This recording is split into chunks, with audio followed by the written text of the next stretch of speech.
नमस्कार, आप देख रहे न्यूज फॉर नेशन। मैं स्वाति पांडे आपके साथ। 15 अगस्त को लाल किले से प्रधानमंत्री नरेंद्र मोदी तिरंगा झंडा फहराएंगे। उसके बाद तोपों की सलामी दी जाएगी। बता दें आपको, इस बार मेड इन इंडिया तोप से सलामी दी जाएगी, जो कि डीआरडीओ ने बनाकर तैयार किया है। ये दुनिया का सबसे दूर तक वार करने वाला तोप है जिसे डीआरडीओ ने बनाया है, और ये मेड इन इंडिया तोप है। तो चलिए आपको बताते हैं कि ये तोप में आखिर ऐसी क्या खासियत है कि इस बार 15 अगस्त को इस तोप से सलामी दी जाएगी और इसका इतना चर्चा हो रहा है। 15 अगस्त की सुबह प्रधानमंत्री लाल किले पर जैसे ही तिरंगा फहराएंगे, राष्ट्रगान की धुन बजने लगेगी। इसके साथ शुरू होगी 21 तोपों की सलामी। कुल 52 सेकंड के राष्ट्रगान के दौरान 21 तोपों की सलामी दी जाएगी। पिछले 74 सालों से यह काम ब्रिटेन में बनी 7 तोपों से 21 खास गोले दागकर किया जाता है। गोले खास इसलिए क्योंकि ये गोले ब्लैंक होते हैं, यानी इनमें सिर्फ धमाके होते हैं। इन तोपों का नाम है 25 पाउंडर गन, मतलब ऐसी तोप जिससे 25 पाउंड यानी करीब 11.5 किलो का गोला दागा जा सके। इस बार 74 वर्ष पुरानी ये तस्वीर बदल जाएगी। पहली बार इन 25 पाउंडर ब्रिटिश तोपों के साथ देश में बनी एटैक्स यानी advanced towed artillery gun system की गूंज भी सुनाई देगी। चलिए आपको बताते हैं कि एटैक इतना क्यों खास है और इसकी चर्चा इतनी क्यों हो रही है। जैसा कि इसके नाम advance towed artillery gun system से जाहिर है कि ये टोड गन यानी ऐसी तोप है जिसे ट्रक से खींचा जाता है। हालांकि यह गोला दागने के बाद बो फोर्स की तरह कुछ दूर खुद ही जा सकती है, यानी गोला दागो और भागो। इस तोप का कैलिबर 155 mm है, मतलब यह कि इस आधुनिक तोप से 155 mm वाले गोले दागे जा सकते हैं। एटैक को होवित्जर भी कहा जाता है। होवित्जर यानी छोटे तोपे। अब आप सोचेंगे कि इन बड़ी तोप को छोटा कैसे कहा जा सकता है। दरअसल दूसरे विश्व युद्ध और उसके बाद तक युद्ध में बहुत बड़ी और भारी तोपों का इस्तेमाल होता था। इन्हें लंबी दूरी तक ले जाने और ऊंचाइयों पर तैनात करने में काफी मुश्किलें होती थी। ऐसे में हल्की और छोटी तोप बनाई गई जिसे हवित्जर कहा जाता है। ये तोप भारत रक्षा अनुसंधान एवं संगठन यानी डीआरडीओ के पुणे स्थित lab Armament Research and Development Establishment ने Bharat Forge Limited, Mahindra Defence Naval System, Tata Power Strategic और ऑर्डिनेंस फैक्ट्री बोर्ड ने डेवलप किया है। 2013 में इसके डेवलपमेंट का काम शुरू हुआ था और पहला कामयाब टेस्ट 14 जुलाई 2016 में किया गया था। इस तोप का इस्तेमाल और खासियत काफी कुछ बोफोर्स तोप से मिलती जुलती है, इसलिए इसे देसी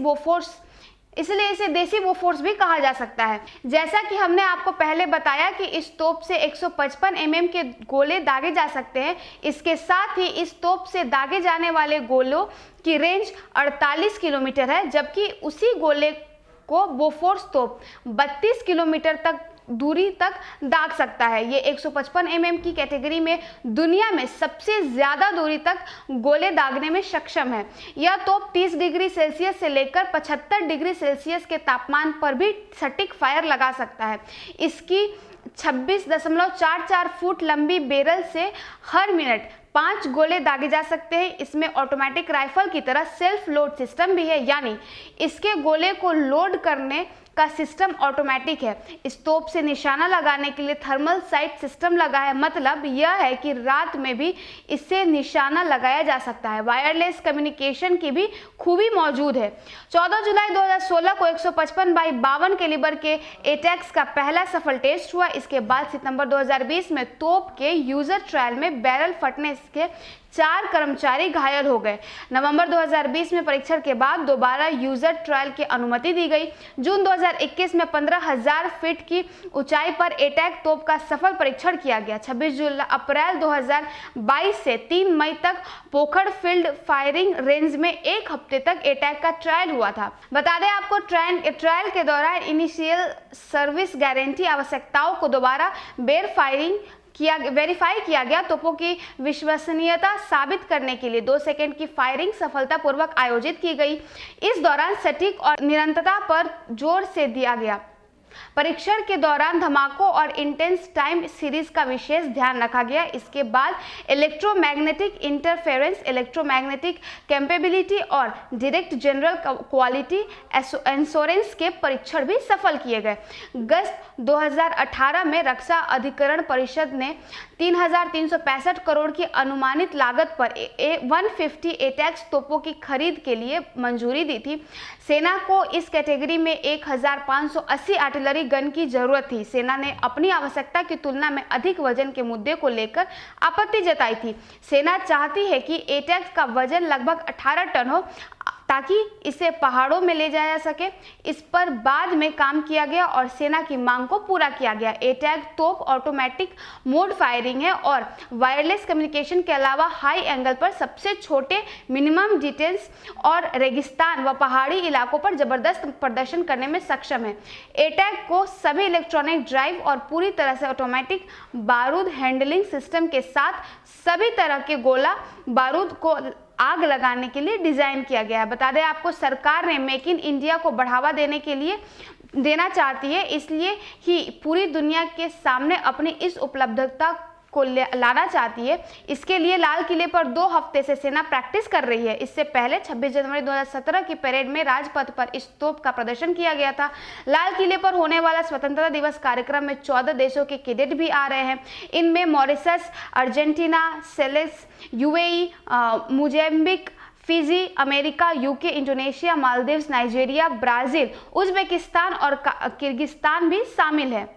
आपको बताते हैं कि ये 21 तोपों की सलामी कौन देता है। 21 तोपों की सलामी सेना की विशेष रेजिमेंट देती है। पारंपरिक रेजिमेंट का मुख्यालय मेरठ में है और इसमें करीब 122 जवान शामिल होते हैं। हालांकि यह स्थायी रेजिमेंट नहीं है, जिसे ही ये रेजिमेंट कहीं दूसरी जगह शिफ्ट होती है तो इसकी जगह दूसरी रेजिमेंट ले लेगी। इस तोप से छोड़े जाने वाला गोला विशेष किस्म का होता है। इसे स्पेशल सेरेमोनियल कार्ट्रिज कहा जाता है। यह ब्लैक होता है। इसमें केवल धुआं और आवाज आती है। इसमें कोई नुकसान नहीं पहुंचता है। स्वतंत्रता दिवस पर होने वाले 21 तोपों की सलामी में 1940 से भारतीय सेना में शामिल 25 पाउंड ब्रिटिश गन भी रहेंगी, जिन्हें 1992 में डिकमिशन करने के बाद सेरेमोनियल बैटरी के तौर पर इस्तेमाल किया जा रहा है। यह पहली बार है जब ये गन आधुनिक एटैक के साथ मिलकर सलामी देगी। तो देखिए कैसे मेक इन इंडिया जो अभियान है इसको आगे बढ़ा रहा है देश, और इसी के तहत मेड इन इंडिया तोप से इस बार लाल किले में सलामी दागी जाएगी और लाल किले से देश अपना परचम लहराएगा। इस वीडियो में बस इतना ही। और भी न्यूज और अपडेट्स के लिए आप देखते रहे न्यूज़ फॉर नेशन।